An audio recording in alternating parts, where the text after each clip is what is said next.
You are listening to the North American Kings podcast, your traditional masculinity training ground. I'm your host, Glenn Kowalski, founder of North American Kings LLC, a leadership development company based in Cincinnati, Ohio. As we all know, the man brand has taken an absolute beating over the past few decades, and it's our mission to change that. We're going to do that by helping you join the fight to reclaim traditional masculine values. Welcome to headquarters. Training starts now. It's back to the grind, ladies and gentlemen. You are listening to the North American Kings podcast, and I want to welcome everyone back to the training ground. I'm your host, Glenn Kowalski. We've got a very exciting show planned for you today. After a week off, I have to say I am back with a fiery passion for this stuff. Even when I was unplugged, I couldn't help but notice these things that we discuss every episode in action everywhere I went. It makes me excited to get back to things, so let's get started. I want to start out by thanking our sponsor, our friends at Naked Armor Razors and Wet Shave Gear. As I told you last time we aired, I took my wife on holiday last week. For those of you who didn't think that you could take a straight razor kit on vacation with you, please think again. When you get one of the straight razor kits from Naked Armor, you get everything you need in order to travel. The case itself holds everything you need to take with you in order to get a great shape while you're away. And all the equipment works regardless of what hotel you end up at. If you're worried about a suitcase weight rather than storage, it's even more simple. All the essentials pack very well individually in your luggage rather than in the case that they send it to you in. Our listeners get to enjoy a 15% discount on anything in their online store by going to nakedarmorrazors.com and entering coupon code KINGS15. Don't let a vacation keep you from enjoying the highest quality shave you'll ever give yourself. Go to nakedarmorrazors.com to get started. Now, the subject matter for today's episode has reared its head a few times over the last few weeks. And in just the last couple of days, I've been riddled with stories to tell that correlate directly to this. And now today, I want to talk about courage and responsibility. Now, in truth, we're going to discuss both of them separately, and then we're going to examine how they intermix. And they intermix a lot. Both are fundamental, so we're going to have a lot of touch points here and there. But first, I want to talk about courage. Now, this is a fascinating virtue to look at. Now, it's what I would call a compound virtue, like akin to squats or deadlifts for those lifters out there, right? Now, what I mean is by exercising this particular virtue, you end up building your capabilities with not just that particular lift, but with multiple other things that you deal with, right? That's why you do deadlifts, right? And in fact, you'll get the same reaction from lifting heavy at deadlifts as you would by showing a great amount of courage, right? You get admiration and a little bit of extra affection from your girl if all things go well, right? But more importantly, you will be more of a man. All right, so let's talk about that. Let's start out with the basics. What is courage? We all have a gut feel for this, so I'm not going to spend a ton of time here. All right, but we cannot move forward without a solid foundation. In business, you do not problem solve before you have a very well-developed problem statement. What do we intend to figure out? Part of that is understanding the scope of the problem, understanding a clear definition for our inputs. So, what is courage? From an article in 2007 in Nursing World Journal, volume 16, titled Moral Courage, A Virtue in Need of Development by Vicki Lackman. In 350 BC, Aristotle defined courage as the balance between cowardice and rashness. He believed that the virtue of courage must be understood as both an end in itself and a means to do more wide-ranging good. Now, we're going to reference this article a little bit later, and the link, of course, will be in the episode description today, but there's a lot in that first statement. The balance between cowardice and rashness. Now, of course, it would be someone like Aristotle to describe it that way, right? Like we got to give it to the guy. I would add some nuance to this before we continue, though. And I've experienced this personally, which is why I feel the need to stress this out. This is what it will feel like. There is a void between knowing what is right and saying to heck with the consequences when you correct things that aren't, again, right. That's what Aristotle's describing. Now, this is where courage is found at that balance point. It's not courage that, like, is that's in that balance, in that place between there. Like, there's a lot of nothing, right? And only there can courage be grasped at that fulcrum. It's functionally far more complex. This fulcrum has its own ecosystem. All right. And that void between what is going on and what is right, there's this balance point, and it feels quiet.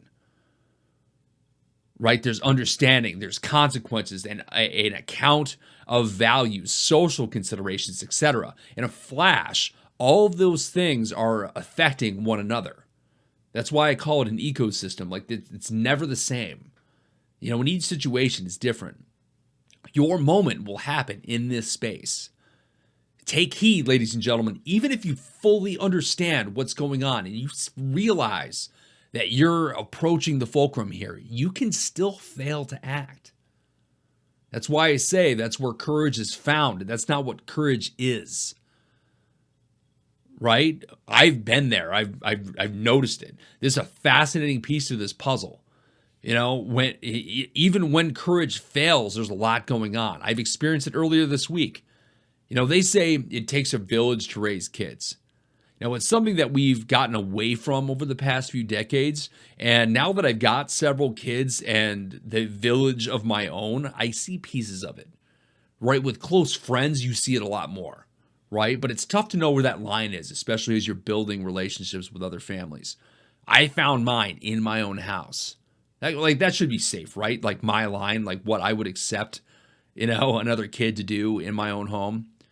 Now, my friends who we've spent a lot of time with have their son over for movie night. Like, right, we were watching something. I've spent a lot of time with both the parents and the kid. Right? Now, parents have different lines, and I'll be honest, like, I try not to cross their lines. Right? Like, I try not to step on other parents, especially in outdoor situations. Their kids are their kids, right? I make sure to tell my kids, hey, even if you see that, you're not allowed to do that. But in this situation, the son was being talked to, and bro straight up walked away from mom and dad while they were both trying to talk to him. Now, the first time I recognized the gap between right and what was happening, and I felt I got close to saying something, but I decided not to. Right? I wanted to jump in to the situation and didn't. I was at the fulcrum. I could feel it. I know, like, if I could have said something, then I would have been fine. But I decided not to. They're the parents. Right? And I felt, again, I've told you guys this before, like, I felt that cowardice, failure, I don't know what you want to call it, but it didn't say anything. All right? But then bro did it again, not like 2 minutes later, and he did it with even more of a whine in his voice, and this grates on me. Like, when kids do that, and I'm trying to break my own kids at this, so, like, again, it's just, maybe it was a sensitive thing for me. But I could see exasperation in dad's face and with mom. And I keep getting those second chances, and I'm happy to say that this time I took it. So after the son walked away from his parents, he's out in the kitchen now, and I'm sitting in the living room. It wasn't forceful. Again, you weigh the consequences. You weigh the consequences. I have a lot to lose in alienating this kid's folks. However, what the parents were doing wasn't working. And if there's a single place in the world that I have a right to intervene on their behalf because I love them, it's in my own living room, right? So I mentioned a few weeks ago that strength of will was a trait predominantly found in men. The combination of will and courage the courage that you've found at that fulcrum will be your tool, your instrument to changing the world around you. Now, wielded with tact, finesse, and conviction can make you great. All right? So I told Kid, I'm like, hey, you need to go listen to your folks. So come over here, come listen to your folks. And then I let them have it. I'd be like, hey, here's the ball.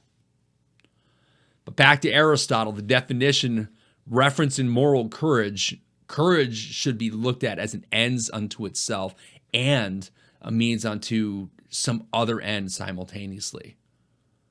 That is the beauty of the virtue of courage. It's rare that something is so multifaceted, right? I get the second chance to show moral courage. Again, I wasn't scared for my personal safety, right? There wasn't courage there. I was scared of the consequences, whatever they might have been, of stepping on my friend's toes with regards to their own kid. Right? I chose something that they clearly were asking for.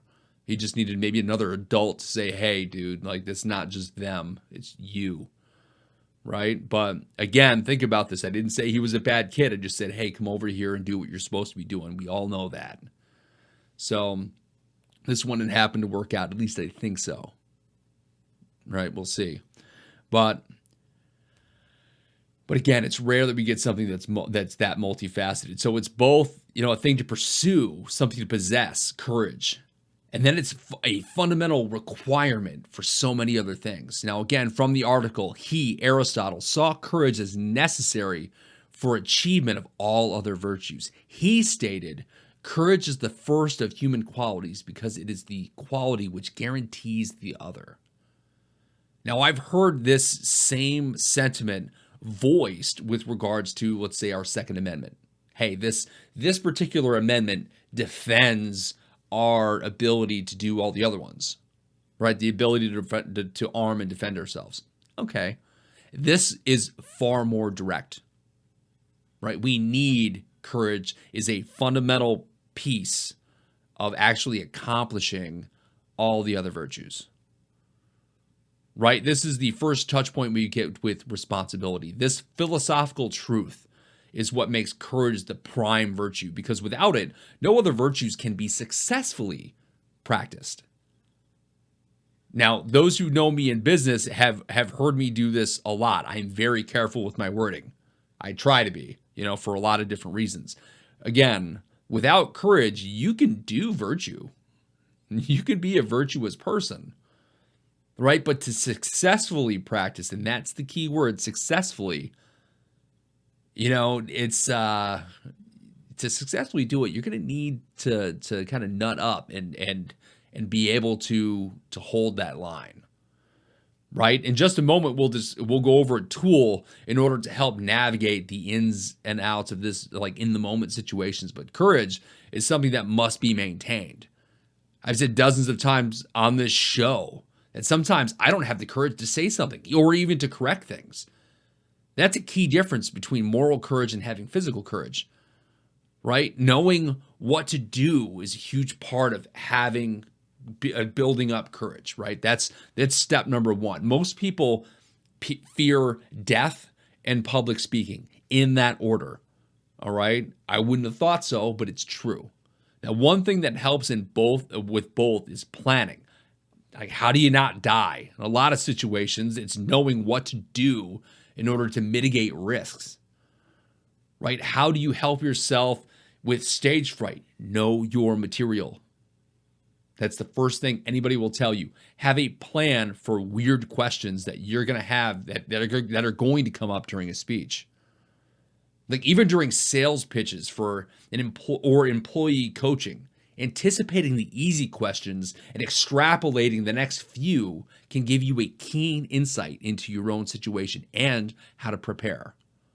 I suggest going 3 steps deep in every VP or CEO conversation I've ever been a part of.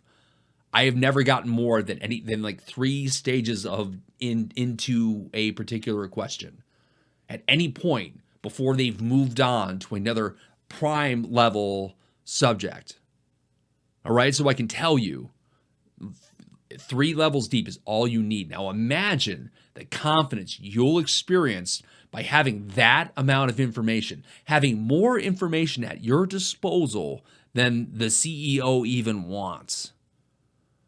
Like, that's next level courage building right there, okay? And I'm telling you this not as a, hey, I got you, I figured it out, but be that prepared in everything you do. It is going to help you build courage for the things that you can't prepare for, all right?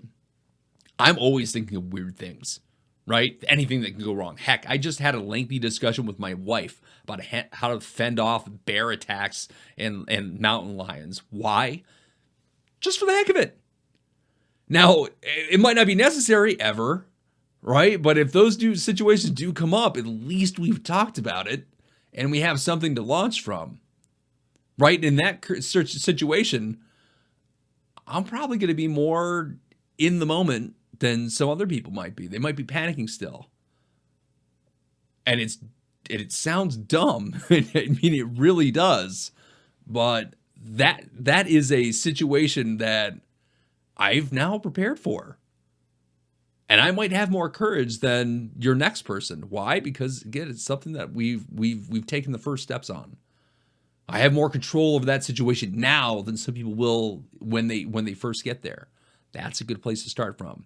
And that's why physical training often helps with loads of actual courage building, or even public speaking. Preparing and knowing your material allows for you to, again, kind of get through that. You get through that first initial fear, and then the first steps are easier. Now, this brings to mind an old quote. Actually, I want to read the whole poem for you. First attributed to Carl Wilson Baker from his poem Courage in 1921. And it's short. I'm gonna read the whole thing for you. Courage is armor a blind man wears. That callous scar of outlived despairs. Courage is fear that has said its prayers. Again, I'll repeat. Courage is armor a blind man wears. That calloused scar of outlived despairs. Courage is fear that has said its prayers. Faith, experience, and a little bit of hope. That's what that said. But how do you prepare for moral courage, right? You will 100% deal with that in the future. I just mentioned, you're probably never going to need to defend yourself against a bear or a mountain lion, right? But you may never have to do that. But you're going to be challenged by something that's going to test your morals, right? Even zip lining, where there are protection lines and triple checks of equipment and supervisors that double check to make sure that you're hooked on. The fear there isn't just your it's not just something that it's not a physical fear. You're worried about a fear for yourself. That's a fear of the mind, right? Like, how do you prep for that? So every moral you hold dear, every virtue that you intend to practice will be challenged directly or indirectly. Even your own integrity, like, rather than just like any big virtue, like even just your will, like, hey, how seriously do you take yourself? If you don't have the courage to defend your own integrity or even stop someone from spending yours, do you really have it to begin with? Now, the first step will always be know your morals. Know your material. We just talked about this. Now, what's your line? More importantly, which lines are you not willing to cross? Remember the acronym ODE, O-D-E. Now, this is an adaptation from an acronym from the article we just cited. An ode, ODE, like something to honor or respect. Our moral compass your own values and virtues, right? That's what we're honoring here, okay? So during a challenge to your morals, think O, O, D, E, O. Obligations to honor is the first step. Now, what is the correct or the right, the goal? What is the thing that you're looking for? What's the gold standard? Right? What is the goal you need to enact? D, step 2, D, danger to manage. Now, this is know the consequences of your actions. So if you have to be prudent, think through this and prepare to mitigate your fears. All right. So this is danger of the outcome, but also danger in the moment. Okay. So O, D, danger. E, expression and action. Okay. Now this is what do you need to do in order to maintain your integrity? What do you need to do to rectify this situation? What words do you need to say? What stance do you need to hold? In a lot of situations, it's who do you need to challenge? Yeah, these direct or indirect challenges are going to be from someone, right? Back when I was a teenager, I got stuck at the top of a rock wall. I'll be honest with you. I was 180 pounds. I was a teenager. I was working at this place, climbed up the rock wall. It had one of those auto belay systems. And I got so scared of this thing. I would not let go of the top. I climbed, no problem, all the way to the top and wouldn't let go. But what got me down, right? My obligation not to be shamed by a girl that worked there that I knew from school that I had a little thing for. Like if she could drop down, so could I. I was not going to be shamed. And it took a little bit, but I did it. And what also helped me was the guy who was bigger than me, who came up like as I'm like holding on for dear life on this thing. I'm not letting go. I really am not going to let go. It's gonna drop. Yeah, you know it. It took a bigger dude to come up and tell me that he got certified on that same system, that same winch I was stuck to. He's like, I am bigger than you, right? Yeah. It held me just fine.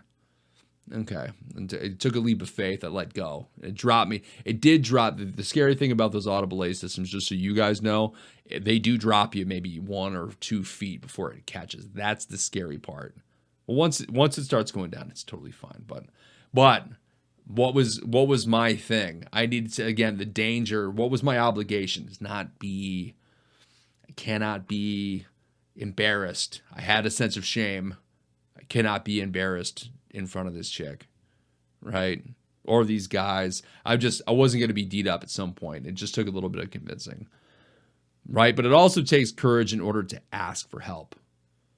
All right. Now, this is something that men struggle with more than women. It's a common argument that you'll hear time and time again from men that are trying to debunk the male privilege myth.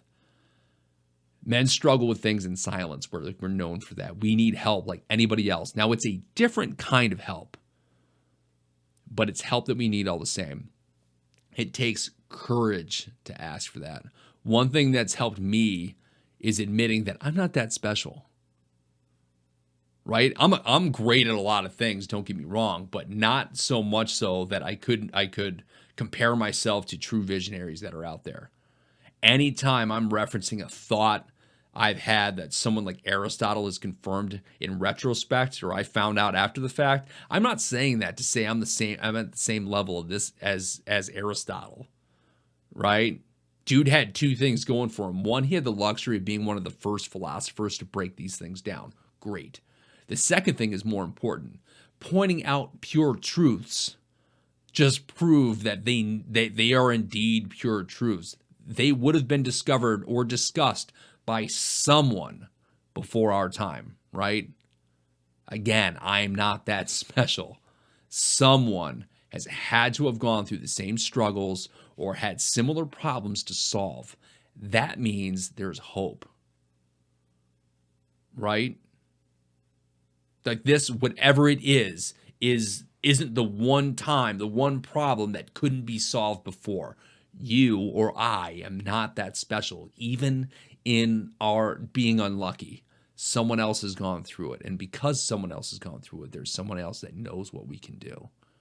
Now, remember, ladies and gentlemen, the first step to solving any problem is acknowledging that there's a problem at all or that you need help. But here's the problem. That's also the easiest step. I was dealing with this earlier this week, right? I have a friend in distress, right? The easiest thing is to acknowledge that there is a problem. The second step is kind of making a plan, like what do you need to do? Again, ODE, like what do you need to do? And what needs to be done is another easy thing for us to go through and discuss. The hardest part of asking for help is actually taking the first step, the doing, right? And it's the first step because the second step that you do take is going to be easier. You have momentum. Oh, I sent this email. Oh, I asked this one person for help. Maybe they'll get back to me. You know what? Even those little interactions start that process. But the doing, the very first step of doing is the hardest part because it's the first thing that will require some sacrifice or change. Change is tough for anybody. Even if you want it, it's still difficult. It's a hard thing to come to terms with. And it's the thing that absolutely catches people by surprise. Oh, I acknowledged the problem and I had a plan. Great. You had a great plan. But if it never launches, it will never yield results. And then a lot of people are asking themselves, why? Like, what went wrong? So courage leads us to this tricky virtue that men don't value as much as they should. And that is the virtue of responsibility. Responsibility is also known as duty, is as defined as fulfilling one's duties and accepting the consequences of one's words and actions, intentional or unintentional. Well, I think it's an and/or in that situation. But this pillar of manhood, and I say it is a pillar, although it's hard to actually pin down one scholarly source that'll tell you why. However, as we look around to the real men around us, we can see it in everything they touch. It manifests in things we do, and especially in the things that we don't. Right? This is something that builds into the myth of toxic masculinity. People are attributing things that we're not doing correctly as the definition rather than the deviation from the gold standard. Right? The ability, the willingness, and the capability of men to take responsibility for situations that we find ourselves in or even create is something of a staple. When men fail, it's obvious. That's a pure truth that cannot be shaken. That was a mistake. That shouldn't have happened. Or what happened there? Those are the questions that get asked because it's an obvious miss on someone's part, largely attributed to other men. Right? Now, I've seen this in men's groups I follow in various spaces. God, are these groups overrun with divorcees and baby daddies. Now, I'm glad they're reaching out for help, like I really am, but the reason I get wary of them sometimes is the lack of responsibility. They're jaded. And believe me, I get where that comes from, that jadedness. I've been successful in my relationship with my wife despite the climate out there for men, not because of it. But, we do have to help ourselves, guys. Like let me ask you, does this story sound familiar? Guy dates a woman. Guy gets her pregnant. Maybe they get married.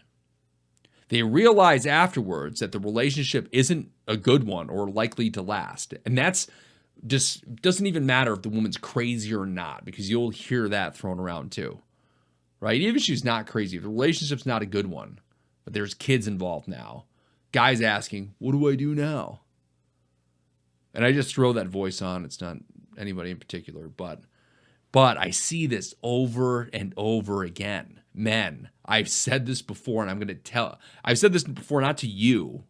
I've said this before to people.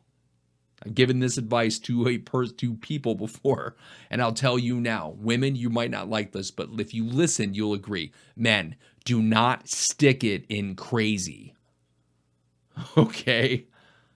As hot as crazy is, and believe me, it is hot, that never works out ever, no matter what. It will not work out well. You will be one of these guys on a Facebook group or some group out there going, what went wrong? You know, we know this, but we're not thinking with our brains. We're thinking with the other one. I see this over and over and over again with divorced men. Sometimes the woman gets crazy. It gets crazy. Say like that happened. She wasn't beforehand. I don't know if I believe that. Crazy doesn't just happen. Either they get that way because something new changed, and that I believe has happened, right? But that's not a mystery. Like usually we can pin that down. Like what was that thing? Or they always were crazy and you refuse to see it, or that crazy isn't hot anymore. Either way, there's something that we can recognize and avoid or fix it. And it's a very repeatable thing. Like this is something we can like really dive down into. Now, the rapper Millie's just put out a video on his Facebook page. Now, this dude has some of the sickest flows I've ever seen in freestyling, especially when he does it for radio stations. Like those are his best ones. I'm not the biggest fan of some of his albums. It's just like the tone, like not necessarily what he's rapping about, but some of the tone, I'm just like, I'm not really into it. But this guy can definitely rap. Now, he had a line on a recent post that struck me, and it was at like the minute 3 of like this 4-minute like freestyle. Was awesome. But the line was, if you don't want to get the time, then don't get involved.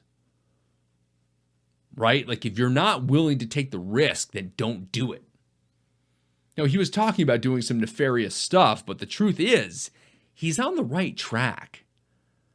Take responsibility for yourself. You and no one else own your actions. That's coming from a noted rapper, right? Take ownership, take responsibility. We cannot wait for things to resolve themselves. Now, I got this story and this is the story that made me a man. All right? Now, this goes back to when my oldest son, little Glenn, was first coming home from the hospital. Like I mentioned before, I didn't feel anything really for my son the first couple of days. And again, I will tell you this open and honestly, I felt broken because those emotions, I was kind of feeling stuff, but I was kind of not. Again, whatever the cause for that is, gentlemen, you might not be alone in that. Okay, so I asked some other guys, and they were like, "Oh, dude, that's normal." Oh, great, right? But that's not what I want to talk about today. The thing that got me out of that was coming home in Wisconsin in November, which is cold. It's super cold in Wisconsin. Like we're in the low 30s already in early November in Wisconsin. And we get home after spending days at the hospital, and my house is just as cold as it is outside. Uh-oh. I got a newborn who's bundled up, and my house has no heat in Wisconsin on a Saturday. Uh-oh. Right? 10 o'clock in the morning, like, what do? Well, first, I got to figure some stuff out. So gave some very quick direction to my wife. I'm like, you keep that baby bundled. If worst comes to worst, you put him in the car and you take him for a ride somewhere. Like, we're not going to let this baby freeze. I went into total dad survivor mode, so to speak. And after some quick direction, I had to, I've got some experience with HVAC, so I need to figure out what the problem is so I can call a dude. It's Saturday. This is not going to be a good situation, right? So, and I don't want to replace, if it's my entire furnace, I'm never going to get this done in time. Like we're hotels, it's just a bad situation to be in. So I went downstairs, took out my handy voltmeter that I got for Christmas one year and cranked it on, and I started unplugging stuff. All right. Now, I knew it was an electrical issue because something like you turn on the AC or the heat in the situation, the furnace, and you can hear some things click and fans start, but no heat. Okay, so some of it's working, some of it's not. right? Tear off the panel. And I understand circuitry enough with some of the maintenance stuff that I've done over the years and the troubleshooting skills I picked up. So I'm following circuits from on switch to the whole process, power input, capacitors, all this stuff. And I finally follow the whole trail. And I noticed that, okay, everything's firing the way it should until the moment where there's supposed to be fire, right? It's a gas furnace. So what I was willing to do, I unplugged the igniter and I shoved the voltmeter into the plug and let the process go through itself. Okay, is it the igniter or is it the wiring? You got to check those things, okay? And we'll go through troubleshooting 101 here in a video in the next week or two. But going through this process, I saw the voltmeter light up when the igniter was supposed to go off. After witnessing this a few times, I know it hadn't. Great. Now I know it's the actual hardware. Good situation to be in. You can get hardware from places. I had my dad upstairs Googling things because he was capable of that. And he's Googling igniters, and we're finding that at Home Depot or anywhere else, we're not going to be able to do that. Here's a problem. Well, sure enough, I call a bunch of places now that I know what part I need, and I get a hold of a company, Christensen and Winset, like heating and cooling, right? For my anybody who's listening to me out in Appleton, Wisconsin, these guys are next to the Best Buy in Appleton, like the West Side Appleton or the West Side Best Buy. Go over there and give those guys as much of your business as they can because they made me a dad. All right? Because they were the only people who would sell me one for like $50 and give me the part, because most HVAC parts need to come from a distributor to an actual HVAC technician. These guys didn't have that business model, and they're willing to sell parts direct to a person. Right? So in this situation, I found out what the part was, and in the meantime, we cranked up the heat. And so we told the thermostat, hey, go to 90, which you're never going to reach. So in effect, we told the furnace to always be generating heat in the meantime. And I took one of those giant lighters, like the ones that are like a foot long, and I lit my furnace on purpose. Now, of course, my father was looking at me like I'm absolutely crazy. We're going to blow ourselves up. Well, I had to get my kid heat. And at this point in the process, it was a little bit before we found out where to actually get the part. So I needed to guarantee heat in my house before we called anybody. So I took the risk, knowing that the gas isn't just always on. It's not like just gas is flowing, right? In a furnace situation, the gas is flowing only at a certain point during the process. And we knew that because the igniter went on like probably a minute into the startup cycle. So I told my father, turn it on again and tell me when the voltmeter is telling the igniter to go. At that point, light up the furnace, and gas ignites, boom, and is flowing in a jet fashion through the process, and it was safe to turn on. Now, I found out after the fact that from an HVAC tech, now you can do this once or twice, but you're not meant to do that a lot. Okay? So if you guys are ever in this situation, you decide to try that, just know that's not meant to be done multiple times. That's meant to happen in a pinch. So this company sells me this part, and by 1 o'clock in the afternoon, we had reliable heat that was started with this particular part, and I kind of broke that shell of providing for my family and my newborn son. Like, hey, you know what? I am your dad. I got this. And we started building a relationship then.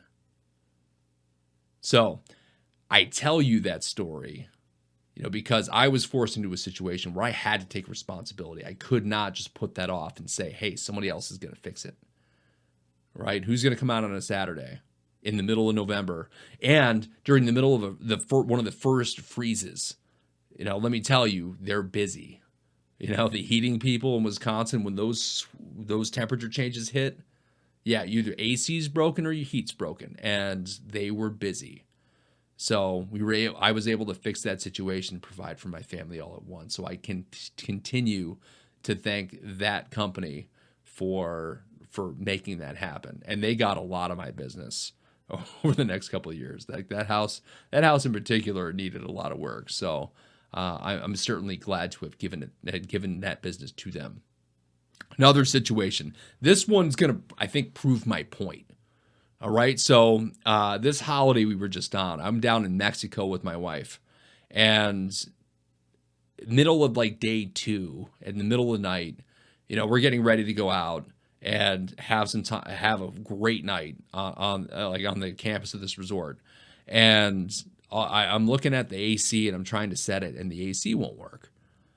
Now, right, we're in Mexico in the middle of summer, or the start of summer. It's hot.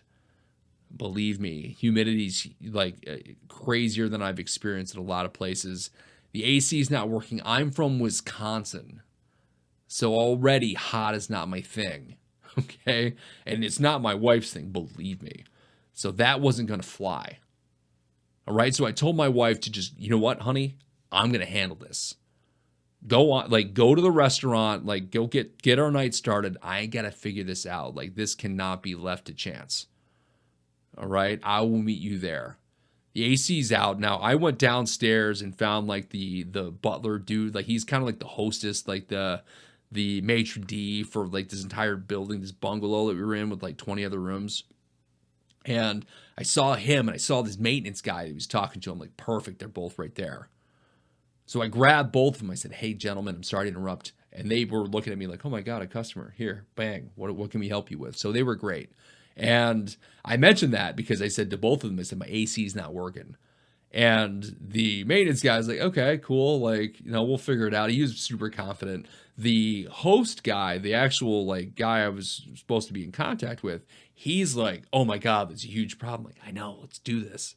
So I dragged the maintenance guy to my room. So I'm not even worried about the butler guy, because I got the guy who's going to fix it. Let's go show him what's going on. And I dragged him up to our room, politely, of course.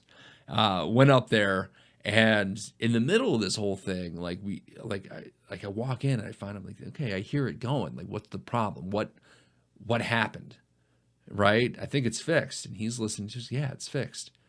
And I said, well, we did all these things and this button was flashing. And he's like, oh, was the door open? And turns out, 5 minutes prior to my wife leaving, I realized we had left the door open for 10 minutes.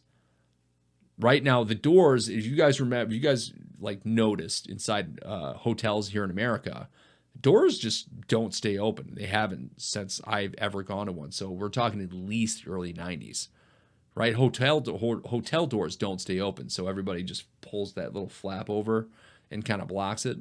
Well, now, it's still a thing. Well, in Mexico, where we were, the doors would just stay open wherever you left them.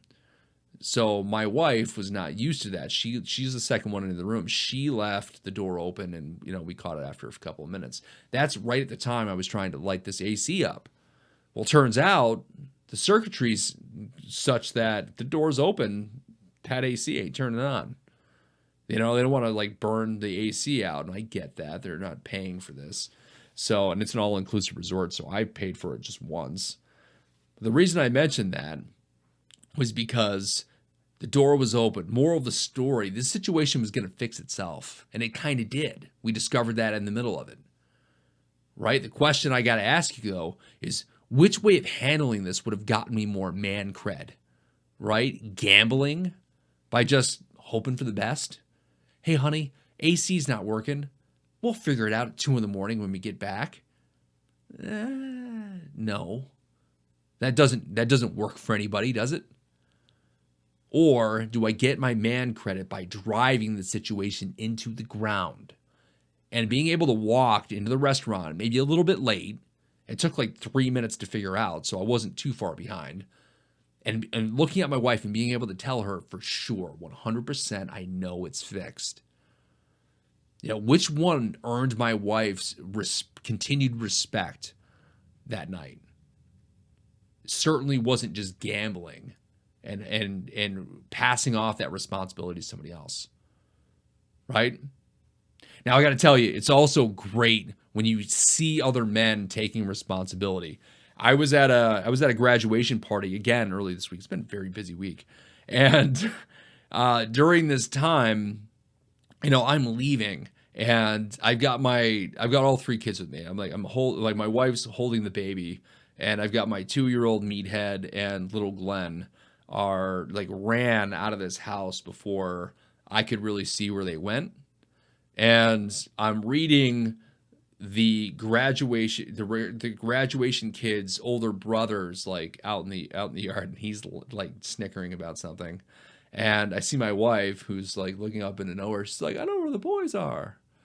So I know my boys are hiding, right? They love to do this. I don't know. They're awful at hiding. Believe me, if anybody's robbing my house and we need to hide for some reason, like if they're playing like life or death hide and seek, it's game over. Okay, my kids are not great at hiders. They laugh, they do all this stuff. Like they're not quiet at all. Surprisingly quiet this time. So of course I'm a playful dad. I play right into this. So I like run into the street going, where are my boys? Where are my boys? Now, in my defense, I did not see anybody else on my street until I got into like the middle of the cul-de-sac, right? And I'm running like, where are my boys? Where are my boys? And I look over, and like the Adonis of our neighborhood is this dude who lives down the street. I got a loose relationship. I've seen the guy, say hi a lot, but we haven't really hung out a lot. He's walking with his wife, and I'm not saying I'm never going to forget this, but I remember vividly now because I was thinking about the show, and dude had chested up like Superman, and he was walking away from us, and he half turned, and chested up like, what's going to happen down there? How can I help? Like he was going to leap into like save the day. Where are my boys? And dude was going to turn. He was like, I don't know, like 300 feet from us, and he's going to turn and come run down and help me fix it. And it only took him a second to realize I was joking, because I turned around and was like, oh, there they are. Well, yay. And the boys are laughing. They're having fun. They're looking at me like, oh my God, we just tricked Daddy. But I noticed that my neighbor, who I have a very loose relationship with at best, was a man. And I'll see him. I'll congratulate him for that, because I'm not going to forget now. But I will tell you, like, it was great to see another guy out there who was willing to take responsibility for a situation he had nothing to do with. But still, he heard a situation that he thought he could help with, and he was about to jump in. So kudos to TJ from the block, right? So, and it's not the same TJ. Another story with regards to male responsibility. Tennessee, abortion law that's making its way through the state legislature illustrates a shift, and it's a huge win for men. House Bill 1079 is a bill that's going to allow men to petition courts to prevent women from getting abortions. All right?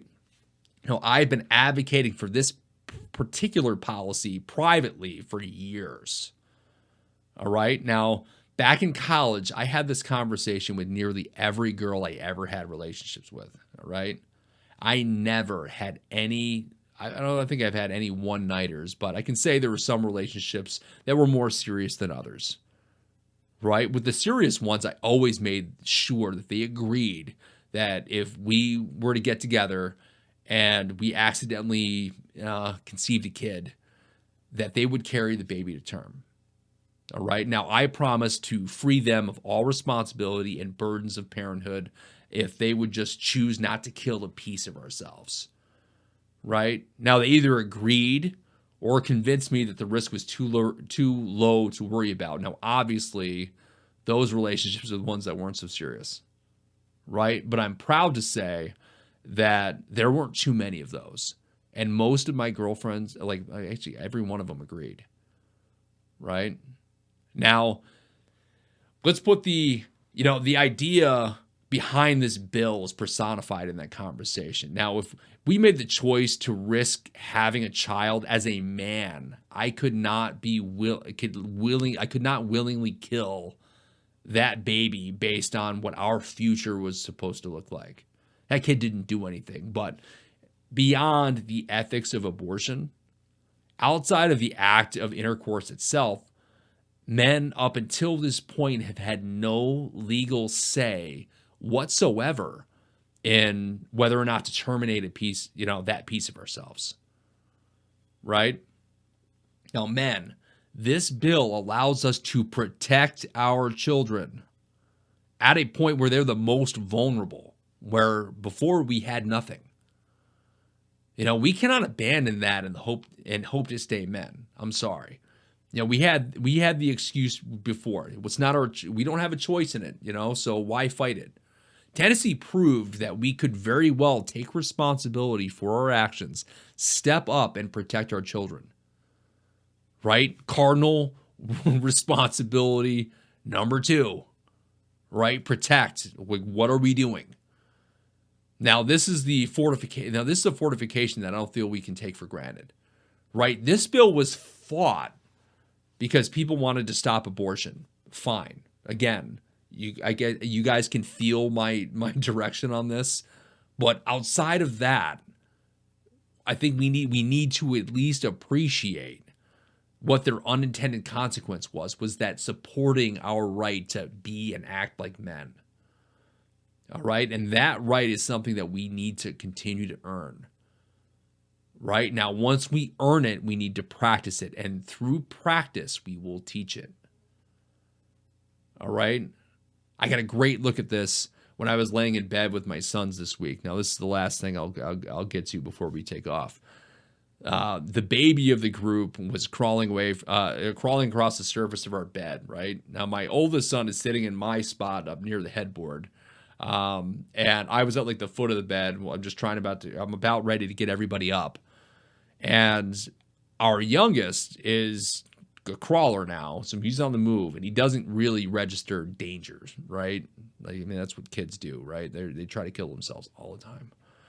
Now, when our youngest was about to make his way to the edge of the bed, again, to danger he's not aware of, my arm instinctively just shoots out, right? And, I've got 3 kids under my belt. It's instinct at this point. Now, the profound experience that I had that morning was that while my arm went out, my oldest child sat up. Now, he's about to be 5. He's 4.5, right? He sits up, bolt upright, reaches out with both arms and turns his giant of a baby brother and turned him towards the headboard away from the danger. And I got to tell you, to see my oldest son register danger to his brother, take responsibility for his brother's safety, and act on it unprompted was a moment I'm never going to forget that. I was so proud of him again in that moment. Again, I got a lot to be proud of for this kid, but the fact that he took all of that, he was able to take responsibility on his own. He saw an opportunity to take responsibility for something that was important, and he reached up and grabbed it, unknowing that I was going to just do it. To see him take another step towards manhood was unreal. For all of my faults as a man, as a brother, and as a father, sometimes I know I'm doing at least something right if my boys can get to that point on their own. Truly awesome. But that's our show, ladies and gentlemen. Thank you for tuning in. If you like this episode, please give us a 5-star review and follow us or subscribe anywhere for free. We're on Apple Podcasts, YouTube, Rumble, and wherever else you get your content. Please help us spread the word, and as always, good luck out there.